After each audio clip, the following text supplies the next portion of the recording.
Vamos seguindo agora com o nosso quinto e último bloco para tratar de informativos 2023-2024. A gente segue agora tratando ainda sobre execução, como terminamos no bloco passado, e agora mais especificamente a gente vai tratar aqui de um julgado que vai dizer respeito à legitimidade passiva no cumprimento de sentença. Veja só, pessoal, antes de apresentar o julgado, eu queria que vocês então relembrassem o disposto no artigo 513 do CPC, que está lá no capítulo das disposições gerais sobre cumprimento provisório, que trata aqui especificamente de legitimidade, ao dizer que o cumprimento de sentença ele não poderá ser promovido em face do fiador, do co-obrigado ou do corresponsável que não tiver participado da fase de conhecimento. Uma regra aqui muito alinhada à questão da legitimidade passiva, dos limites subjetivos da coisa julgada, de forma que, se o fiador, por exemplo, porque a decisão vai falar dele, não participou da fase de conhecimento, por exemplo, numa ação de cobrança de aluguéis atrasados, ele não pode ser incluído na fase de cumprimento de sentença. Agora, o que o STJ decidiu aqui no informativo 775 foi o seguinte, que admite-se a inclusão do fiador no polo passivo da fase de cumprimento de sentença em ação renovatória, caso o locatário não solva integralmente as obrigações pecuniárias oriundas do contrato que foi renovado, ainda que não tenha integrado o polo ativo da relação processual na fase de conhecimento. Isso, pessoal, porque na ação renovatória, olha só, a ação renovatória do locatário contra o locador, é indispensável que o autor, que o locatário, indique o fiador e junte documentos que atestem que ele aceita todos os encargos da fiança. É justamente por isso que aqui, segundo o STJ, permite-se que os fiadores sejam incluídos no cumprimento de sentença, mesmo que eles não tenham participado da fase cognitiva. Então, por isso, admite-se a inclusão do fiador, mesmo que ele não tenha participado no polo ativo dessa relação processual renovatória locatário versus locador. Tá bom? Nosso próximo julgado vai dizer respeito à impugnação ao cumprimento de sentença e a questão atinente à recorribilidade. É um julgado do informativo 763 que diz que a decisão que declara a inexigibilidade parcial de uma execução ela é recorrível mediante agravo de instrumento, configurando erro grosseiro a interposição de apelação, o que inviabiliza a aplicação do princípio da fungibilidade. Veja bem, quando a gente pensa em impugnação ao cumprimento de sentença, a gente tem que lembrar que a decisão que resolve a impugnação, ela, ora é sentença e desafia apelação, ora é decisão interlocutória e desafia agravo. Será sentença e desafiará apelação quando a decisão puser fim como um todo à execução. Se, por exemplo, reconhecer a inexigibilidade total da obrigação, trata-se de sentença, apelação. Agora, se a decisão que resolve a impugnação ao cumprimento de sentença não põe fim à execução como um todo, por exemplo, como nesse caso, em que reconheceu apenas a inexigibilidade parcial da obrigação, essa decisão, por não pôr fim à execução, ela é interlocutória e desafia agravo. E por isso, por ser tão clara essa distinção, é que o STJ entendeu aqui que nem mesmo o princípio da fungibilidade poderia salvar esse recurso equivocado, a parte que interpôs a apelação no lugar do agravo de instrumento. Então, uma segunda importante decisão aqui envolvendo a recorribilidade do pronunciamento que julga a impugnação ao cumprimento de sentença. E a próxima decisão? A próxima decisão diz respeito à prisão civil do devedor de alimentos. Veja, essa primeira decisão que trago aqui é do informativo 763, que estabelece que é possível a conversão da prisão civil em regime fechado, em virtude de dívida de natureza alimentar, para regime domiciliar. Quando? quando a devedora de alimentos for responsável pela guarda de outro filho de até 12 anos de idade. Porque a gente sabe que o Código de Processo estabelece que a prisão do devedor de alimentos ela se faz em regime fechado e não há qualquer ressalva em relação a isso. Entretanto, aqui o Superior Tribunal de Justiça, nesse julgado da terceira turma, entendeu ser possível fazer uma analogia com o que temos lá no Código de Processo Penal, mais especificamente no artigo 318, quando prevê que o juiz pode substituir a prisão preventiva pela prisão domiciliar justamente nessa hipótese, que é quando a mulher ela tiver um filho de até 12 anos de idade incompletos. Então, só faltou aqui, tá, te dizer que é Código de Processo Penal. Então, por analogia ao que dispõe o CPP, o Código de Processo Civil não dispõe nada sobre isso, mas o Superior Tribunal de Justiça entendeu por bem utilizar aqui esse raciocínio analógico para o devedor de alimentos. Temos outra decisão aqui sobre prisão de devedor de alimentos, uma decisão já de um informativo desse ano, o informativo de 2024, informativo 802, em que o STJ entendeu o seguinte, que a prisão civil do devedor de alimentos ela pode ser afastada quando particularidades do caso concreto permitem aferir a ausência de urgência no recebimento dos alimentos executados. Aqui, mais uma vez, o Superior Tribunal de Justiça, de certa forma, interferindo ali no rigor normativo do CPC, que não faz qualquer consideração nesse sentido, apenas dizendo que se trata de uma execução de verba alimentar ou de prestação alimentícia, melhor dizendo, é possível a prisão do devedor de alimentos, e ele não faz essa consideração em que o STJ entende a possibilidade de afastar a prisão se reconhecer, por exemplo, que o credor de alimentos ele não demanda com urgência aquela verba, por se tratar, por exemplo, de um credor que já tem alguma outra fonte de renda, enfim, qualquer elemento que afaste a urgência do caso concreto. Então, mais uma vez, o STJ aqui, interpretando esse rigor normativo e, de certa forma, relativizando esse rigor. E ainda uma terceira e última decisão sobre prisão de devedor de alimentos, a nossa decisão aqui agora do informativo 804, também desse ano, em que o STJ entendeu que a decisão que decreta prisão civil do devedor de alimentos deve ser fundamentada no tocante à dosimetria do prazo de encarceramento, que a gente sabe é entre 1 e 3 meses, notadamente quando se adotar prazo superior ao mínimo legal, que é de 1 mês. Ou seja, o juiz não pode simplesmente dizer que aplico a pena máxima de 3 meses para o devedor de alimentos. Ele não pode simplesmente dizer, ele pode até determinar a pena em tempo máximo, mas desde que ele fundamente essa dosimetria, especialmente quando ele ultrapassa o mínimo de 1 mês. Por quê? Quais elementos fazem com que se possa concluir que naquele caso específico é necessário que a prisão se dê por um prazo um pouco mais elevado? Então, essa exposição das razões pelas quais, num processo de dosimetria, chegou-se à conclusão por 1, 2 ou 3 meses, segundo o Superior Tribunal de Justiça, é indispensável. Bom, com isso, a gente fecha aqui algumas decisões sobre prisão civil no processo, para a gente falar agora de um julgado, ainda no contexto da execução, que vai trabalhar a questão envolvendo os depósitos judiciais e os depósitos de requisições de pequeno valor em bancos oficiais. Muito cuidado, aqui é um julgado do Supremo Tribunal Federal reconhecendo a inconstitucionalidade de parte de algumas normas do Código de Processo. Vamos começar aqui com a primeira parte, tratando do artigo 535 do CPC, que fala sobre cumprimento de sentença contra a fazenda pública.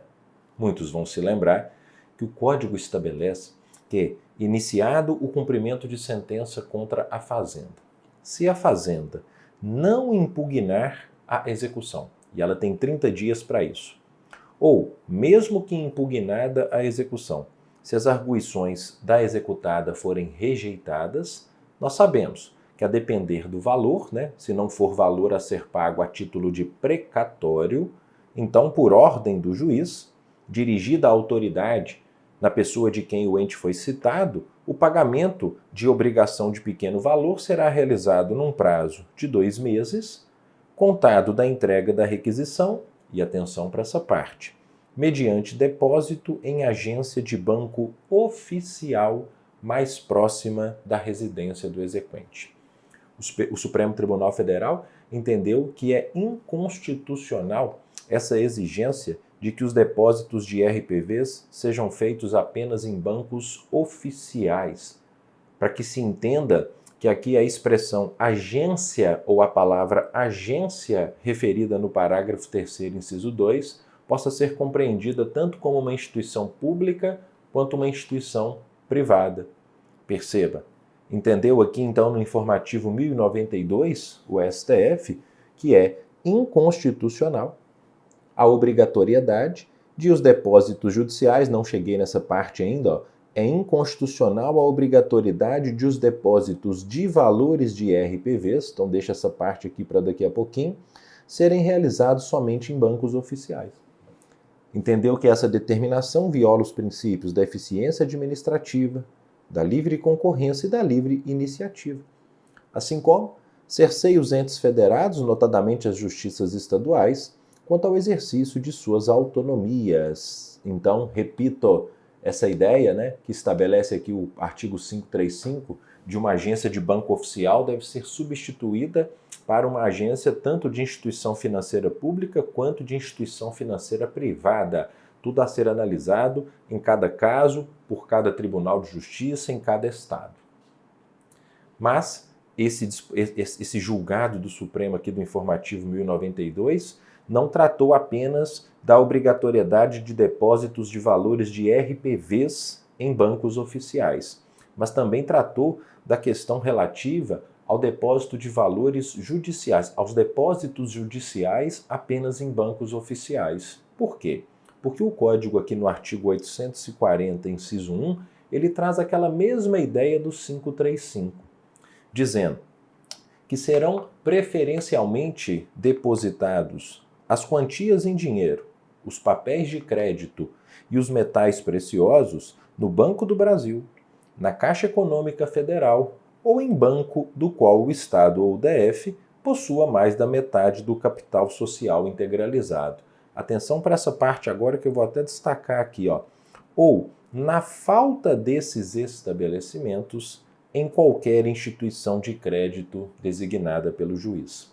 O Supremo entendeu que esse critério aqui do 840 ele tem que ser meramente preferencial e que não se pode permitir que os estados e que as próprias partes também, em comunhão com o juízo, designem uma instituição financeira privada que não seja necessariamente na hipótese de falta de Caixa Econômica, de falta de Banco do Brasil ou de outro banco do qual o Estado ou o DF possua mais da metade do capital social. Então o critério aqui é meramente preferencial.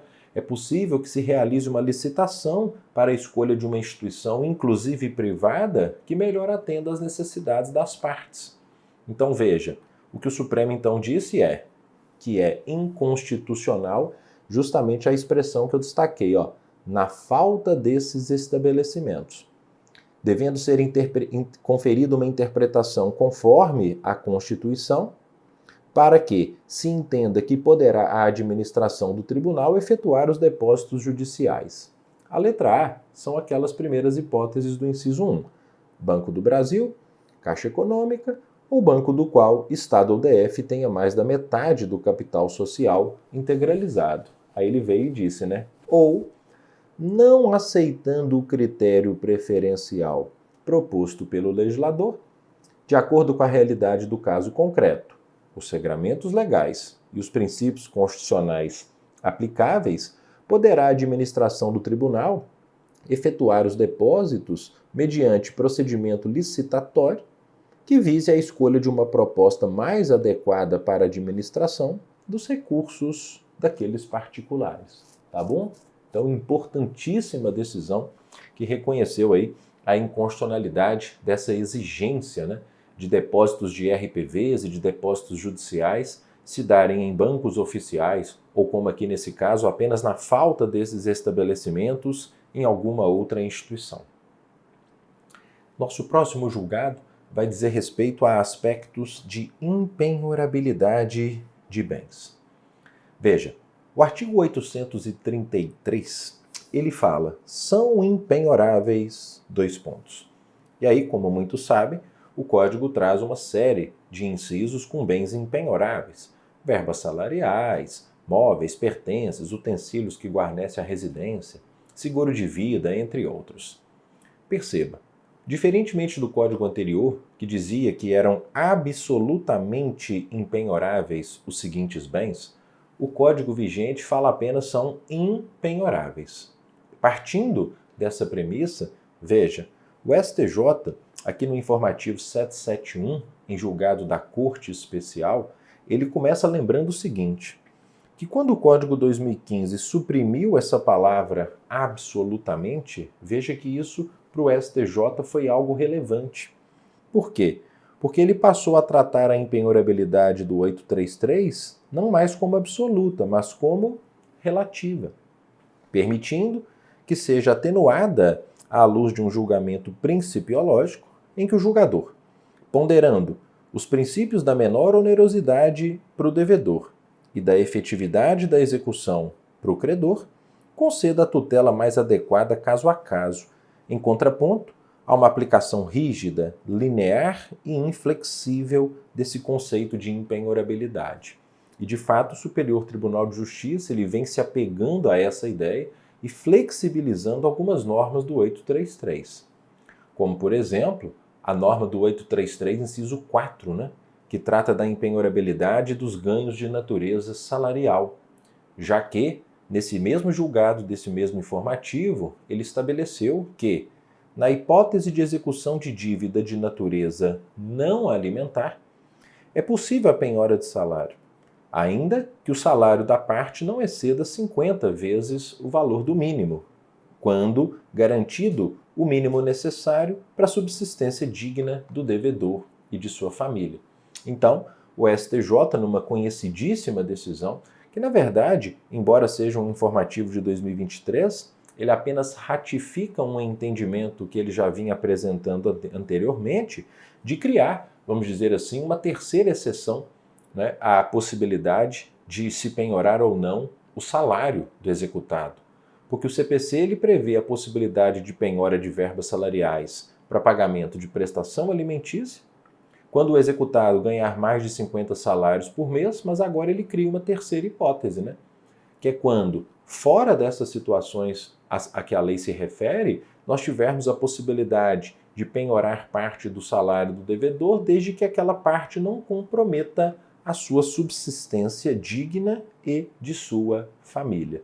Então, repito, apenas aqui uma ratificação de um entendimento do STJ que já vinha já de algum tempo para cá, mas foi ratificado em 2023. A próxima decisão, ainda falando sobre execução, vai tratar da questão envolvendo a penhora em dinheiro e o seguro garantia judicial. Veja de que forma. Muitos vão se lembrar que o artigo 835 ele traz uma ordem de preferência para a realização da penhora. Ele fala que a penhora observará preferencialmente a uma ordem. E essa ordem inicia com o dinheiro. O dinheiro em espécie, ou em depósito, ou aplicação em instituição financeira. Mas o que vai me interessar aqui é uma conjugação necessária desse inciso 1 com o parágrafo 2º. Por quê? Porque o parágrafo 2º ele permite, para fins de substituição da penhora, equiparar a dinheiro a fiança bancária e ao seguro garantia judicial, desde que em valor não inferior ao débito, mais 30%. Então, o que o legislador diz aqui é o seguinte, imagine que a parte teve um valor penhorado pelo sistema Sisbajude, penhora de dinheiro. Esse executado, ele pode então requerer ao juízo a substituição dessa penhora em dinheiro por uma apólice de seguro garantia. Ele contratou com uma determinada instituição um seguro garantia judicial e ele quer liberar aquele valor penhorado e substituí-lo por uma apólice de seguro-garantia judicial. E a questão que chegou ao STJ foi a seguinte: ele pode fazer isso independentemente da concordância ou não do exequente? Claro, desde que ele respeite os requisitos que o parágrafo 2º traz, né, em especial, que esse seguro ele venha no valor constante ali um valor não inferior ao débito mais 30%. E aqui no informativo 769, o STJ, dando crédito ao executado, veja, entendeu ser possível a substituição da penhora em dinheiro por seguro garantia judicial, observados os requisitos pelos quais acabamos de passar, e atenção, independentemente de discordância da parte exequente. Então o exequente não pode, simplesmente discordar dessa substituição. Ele pode discordar se ele conseguir comprovar, que a garantia é insuficiente, que existe algum defeito formal ou de alguma forma ela não é idônea. Não sendo o caso, ele então não poderá discordar dessa substituição da penhora em dinheiro por fiança ou por seguro-garantia judicial. Tá bom? Perfeito. Vamos para mais uma decisão? Agora uma decisão aqui de informativo que vai tratar da intimação do executado na execução de alimentos. Veja bem, o artigo 528, ele diz que no cumprimento de sentença, o cumprimento de sentença sob o rito da prisão, o juiz, ele mandará intimar o executado pessoalmente para pagar em 3 dias, provar que já pagou ou justificar a impossibilidade de fazê-lo. O que o STJ traz aqui no informativo 794 sobre o tema é o seguinte: ele diz que, se há inequívoca ciência do devedor acerca do débito alimentar objeto de execução, não é ilegal a intimação de instauração de um segundo cumprimento de sentença na pessoa do seu advogado, referente ao mesmo título judicial. Aqui ele está entendendo que o fato de ter sido instaurado um segundo cumprimento de sentença contra aquele executado, que já tem inequívoca ciência acerca do débito alimentar, isso faz com que não se exija que o devedor seja novamente intimado pessoalmente, já que se trata do mesmo título judicial executado, mudando-se apenas ali o período correspondente ao débito que está sendo pleiteado. Então, dispensando nessa segunda situação, nesse segundo contexto executivo, uma nova intimação pessoal, podendo ser então o executado intimado na pessoa do seu advogado. Ainda nesse contexto, aqui temos também mais um informativo de 2023, tratando agora especificamente da questão relativa aos alimentos e às prestações vincendas. Veja, foi no informativo 790 que o STJ nos trouxe o seguinte, que é possível a inclusão das prestações alimentícias vencidas no curso da execução, mesmo que o credor opte pelo procedimento de coerção patrimonial previsto no artigo 528, parágrafo 8º, em observância aos princípios da efetividade, celeridade e economia processual. Explico. Pessoal, apenas no rito da prisão, a execução de alimentos pelo rito da prisão, existe uma previsão legal de se incluir na execução as prestações que vencerem no curso do processo.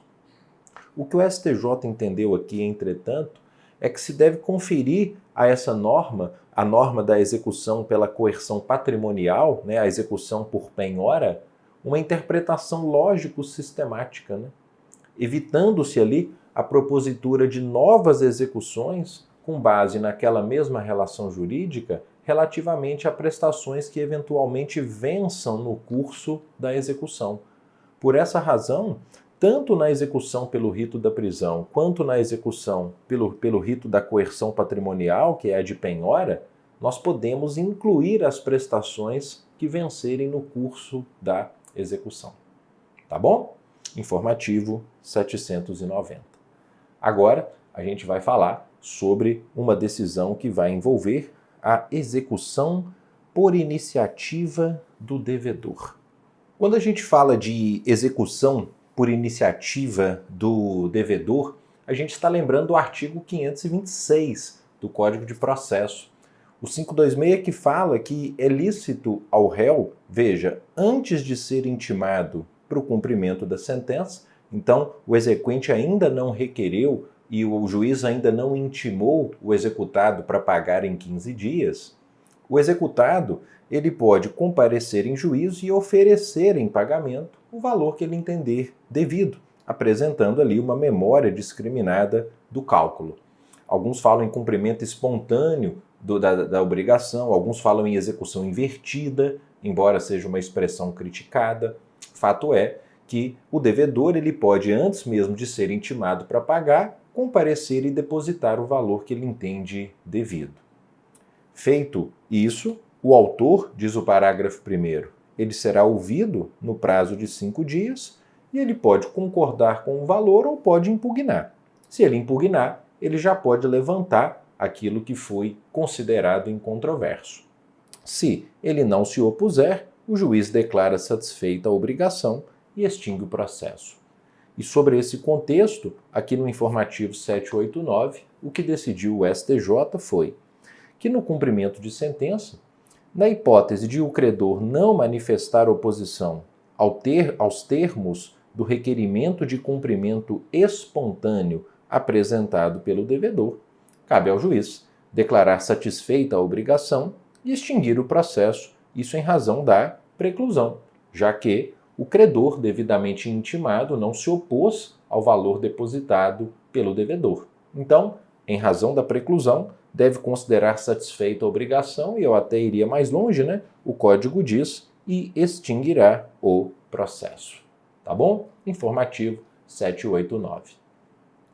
Ainda no contexto da execução, a gente agora tem um julgado que vai tratar sobre a chamada execução invertida, como alguns falam, e a fazenda pública.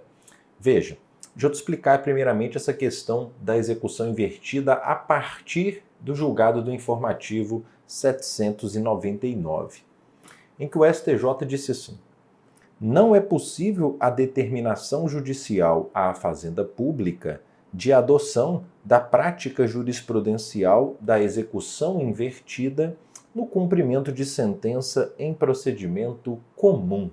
Então deixa eu te explicar esse julgado.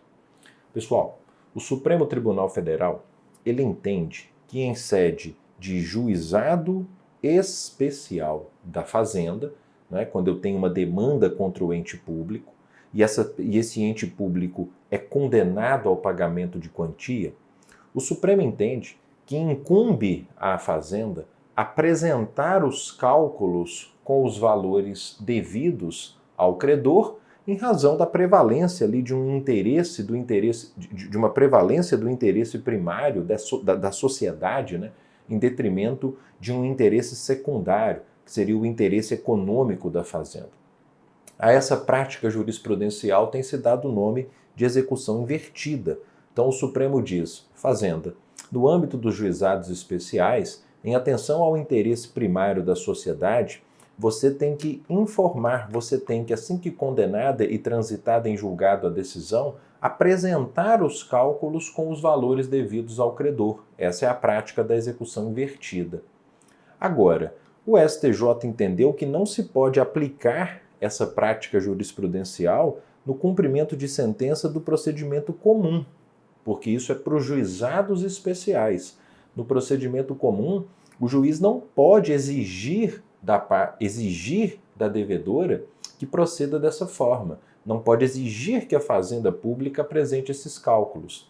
A gente sabe até que, se assim ela procede, se trata de uma obrigação que vai dar ensejo à formação de requisição de pequeno valor, ela até tem um benefício nesse caso. Por quê? Porque ela não vai pagar honorários advocatícios na fase de cumprimento de sentença. Mas isso não quer dizer que possa ser exigido da Fazenda que cumpra essa prática jurisprudencial da execução invertida, uma vez que, repito, ela foi pensada pelo Supremo Tribunal Federal para o plano dos juizados especiais para as causas de pequeno valor.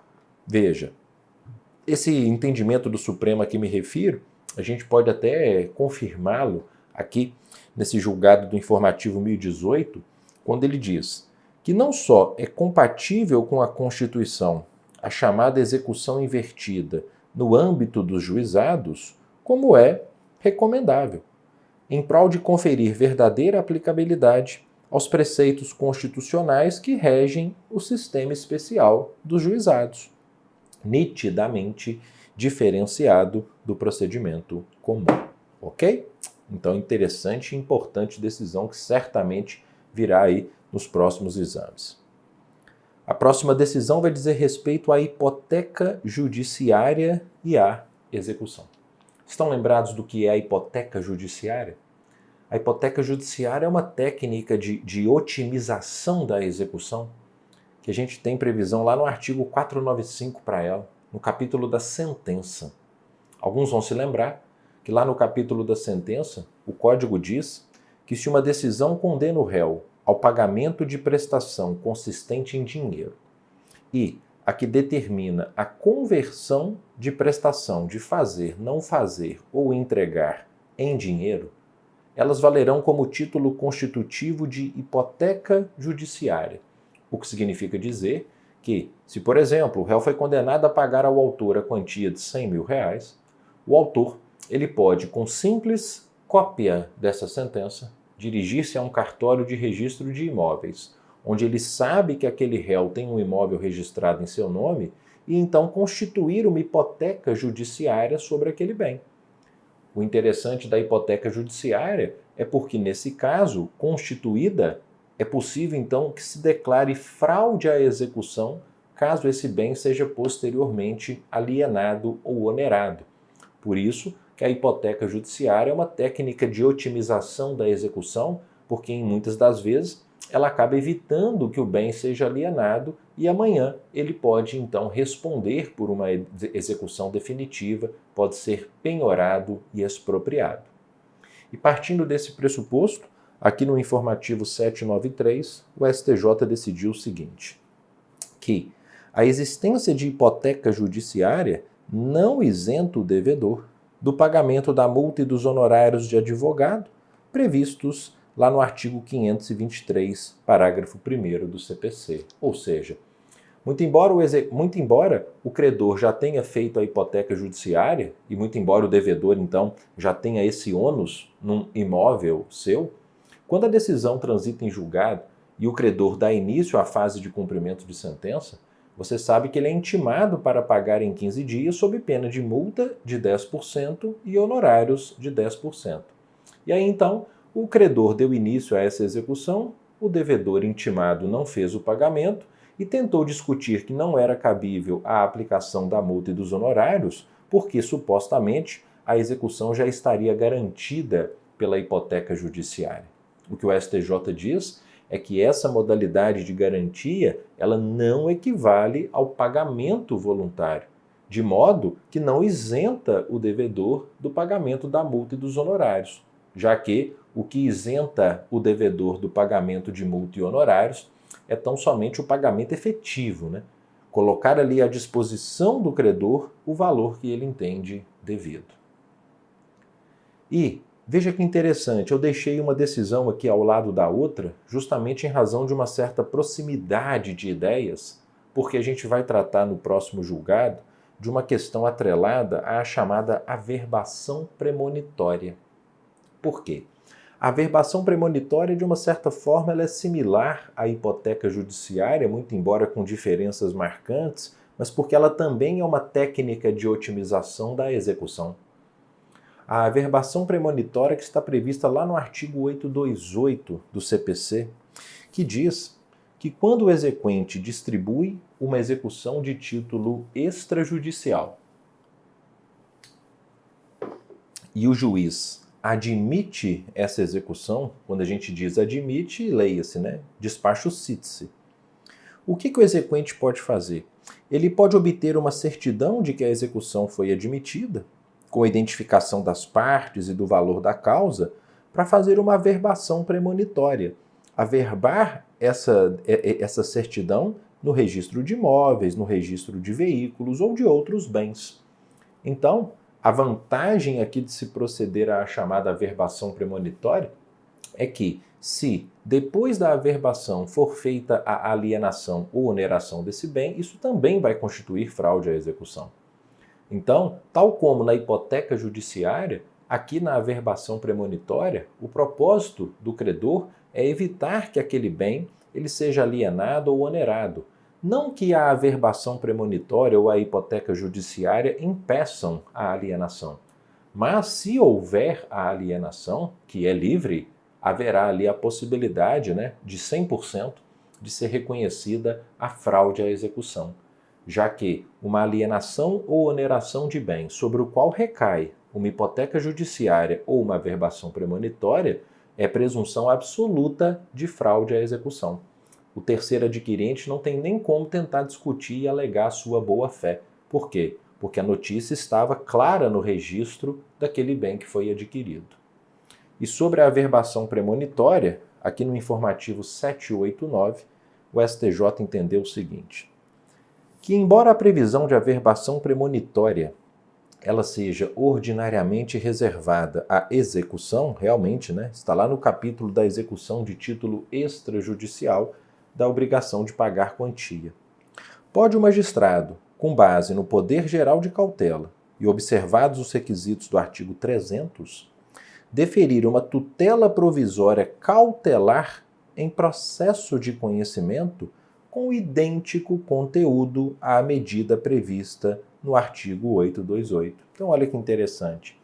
O juiz pode, num processo de conhecimento, demonstrada a probabilidade do direito e o perigo do dano, ele pode conceder uma cautelar em favor de um autor de uma ação para que seja feita uma averbação premonitória em um determinado bem do réu.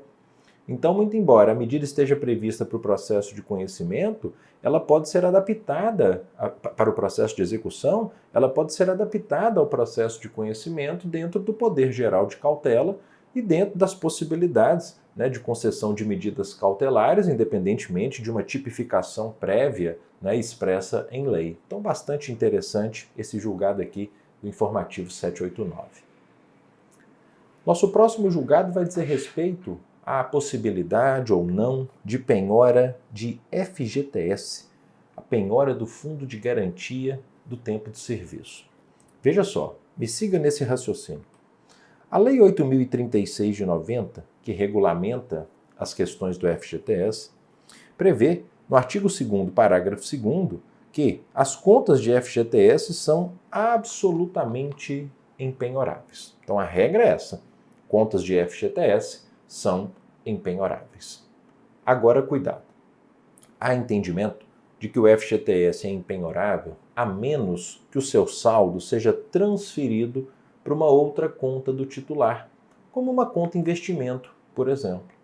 Veja, aqui no informativo 788, o STJ confirma essa ideia ao lembrar que a jurisprudência da Corte já decidiu que a ocorrência de transferência dos créditos para uma conta particular do trabalhador desautoriza a aplicação desse artigo, que diz que o FGTS é absolutamente impenhorável. Então, ele é impenhorável enquanto ele estiver na conta do FGTS. Mas se houver uma transferência para outra conta particular do trabalhador, isso afasta a aplicação do artigo 2º, parágrafo 2º. E olha que interessante. A propósito, recentemente, o STJ decidiu que, nesse caso, quando o valor do FGTS é transferido para outra conta, como uma conta investimento, é possível a penhora do valor, como a gente acabou de destacar. Mas ele entende que, nesse caso, a penhora pode incidir apenas naquilo que exceder, que ultrapassar 40 salários mínimos, por aplicação analógica do artigo 833, inciso 10, que só permite a penhora de valores acima de 40 salários mínimos que estejam depositados em caderneta de poupança. Veja, aqui no informativo 788, o outro foi o mesmo informativo 788, e aqui a mesma decisão, ele traz uma continuação do raciocínio dizendo que a penhora de saldo em conta de investimento sujeita-se ao regramento do 833, inciso 10, qual seja, empenhorabilidade de valores de até 40 salários, ainda que o montante tenha sido transferido, ele seja oriundo de uma conta do FGTS. Então, repito, né? Quando o valor do FGTS é transferido para outra conta, é possível a penhora, mas só daquilo que ultrapassar 40 salários por uma aplicação analógica do artigo 833, inciso 10. E ainda, veja, nesse contexto, para encerrar esse raciocínio, aqui num julgado do informativo 804, né, eu trago aqui a propósito o STJ com uma decisão que eu também julguei interessante trazer, dizendo assim, que se a medida de bloqueio ou penhora judicial, por meio físico ou eletrônico, né, o Bacenjude, hoje chamado de Cisbajude, atingir dinheiro mantido em conta corrente ou quaisquer outras aplicações financeiras, poderá, eventualmente, a garantia da impenhorabilidade ser estendida a tal investimento, respeitado o teto de 40 salários, desde que comprovado pela parte que o referido montante constitui reserva de patrimônio destinado a assegurar o mínimo existencial. Esse julgado é um julgado muito importante, que eu acho que tem grande perspectiva de cobrança. Perceba. O Superior Tribunal de Justiça, até então, ele entendia que os 40 salários mínimos, né, a que se refere o artigo 833, inciso 10, independentemente de onde estivessem, eles seriam impenhoráveis. Então, era até mais simples entender o raciocínio do STJ. Ele dizia assim, olha, embora o código diga que até 40 salários em caderneta de poupança são impenhoráveis, vamos abrir o leque e entender que esses 40 salários, onde quer que estejam, são impenhoráveis. Conta poupança, papel moeda, conta corrente, fundos de investimento, etc. O que ele decidiu aqui neste ano, nesse julgado do informativo 804, é que, se o valor está em caderneta de poupança, é automaticamente impenhorável até 40 salários. Agora, se está fora da caderneta de poupança, veja, eventualmente a garantia pode ser estendida a esse valor. Eventualmente, por quê? Porque para que a parte consiga garantir a impenhorabilidade de até 40 salários, por exemplo, em conta corrente, ela tem que demonstrar que aquele valor ele tem a mesma natureza de um valor que estaria na caderneta de poupança, ou seja, trata-se de uma reserva de patrimônio destinada a assegurar o mínimo existencial. Se ele conseguir comprovar isso, que aquele valor, muito embora esteja num fundo de investimento, tem a mesma natureza de valores que estariam numa poupança, qual seja, reserva de patrimônio para assegurar o mínimo existencial, aí poderá ser reconhecida a impenhorabilidade dessa verba. Tranquilo? Beleza. Seguindo, a gente agora traz uma decisão aqui sobre precatório e sequestro de verbas. Uma decisão do Supremo Tribunal Federal do informativo 1100. Veja, dizendo que é constitucional o sequestro de verbas públicas pela autoridade judicial competente nas hipóteses do parágrafo 4º do artigo 78 do ADCT, cuja normatividade veicula um regime especial de pagamento de precatórios de observância obrigatória por parte dos entes federativos inadimplentes na situação descrita pelo caput do dispositivo. Essa hipótese a que se refere a decisão, pessoal, é a hipótese de atraso na quitação das parcelas de precatório. Veja, originalmente, somente a preterição da ordem de preferência é que autorizava, é que ensejava a realização do sequestro. Segundo esse entendimento do Supremo, no entanto, a partir da Emenda Constitucional 2000, todas as modificações referentes à sistemática dos precatórios passaram a admitir o sequestro para quitação de parcelas devidas ao exequente nas hipóteses de não alocação orçamentária, para satisfazer aqueles valores devidos. Então, ele entendeu como constitucional o sequestro de verbas públicas para essa hipótese a que me referi, que é a hipótese para o atraso na quitação de parcelas do precatório. Tranquilo? Julgado importante do informativo 1100. Já agora, no informativo voltando ao STJ, a gente vai falar sobre impugnação parcial ao cumprimento de sentença. Uma decisão muito simples, de compreensão muito fácil, quando aqui no informativo 785 ele destacou o quê? Na impugnação parcial ao cumprimento de sentença, é direito da parte exequente prosseguir com os atos executórios sobre a parte incontroversa, inclusive com realização de penhora. Aqui nesse caso, o que aconteceu foi que o juízo de primeiro grau ele resolveu postergar o prosseguimento do cumprimento de sentença em relação a essa parte incontroversa, sob o fundamento de que não haveria ali qualquer prejuízo à parte exequente.